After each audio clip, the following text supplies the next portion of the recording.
هو انت مين قالك ان البنادول ده مسكن؟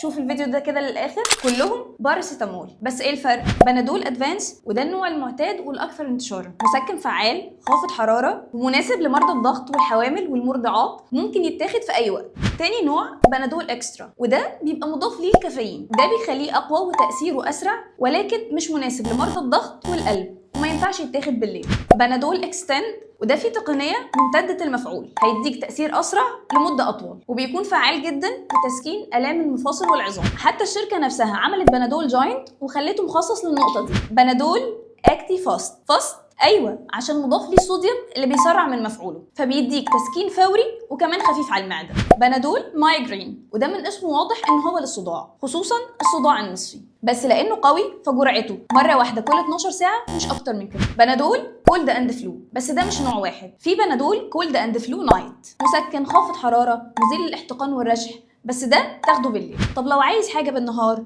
يبقى بنادول كولد اند فلو داي، نفس الفكره بس ده فيه كافيين عشان يخليك مصحصح. ولو مش بتحب الاقراص اصلا، في بنادول كولد اند فلو فيبر، ده ساشيتس، تعملها في ميه دافيه تشربها وتستنشق بخارها. كده خلصنا؟ لا. عندك حساسيه ومحتاج مسكن يساعدك تنام، يبقى بنادول نايت.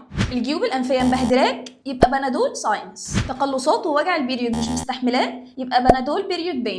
طب ما البنادول طلع مسكن اهو. مسكن بس كل حاجه وليها حاجه. اسال نفسك انا الوجع بتاعي لحد فين ومحتاج مسكن يعمل ايه. لايك وفولو، وما تنساش دايما مكملاتك خدها من حد فاهمك، واحنا في يور جرين شوب علشان عارفينك عارفين نساعدك.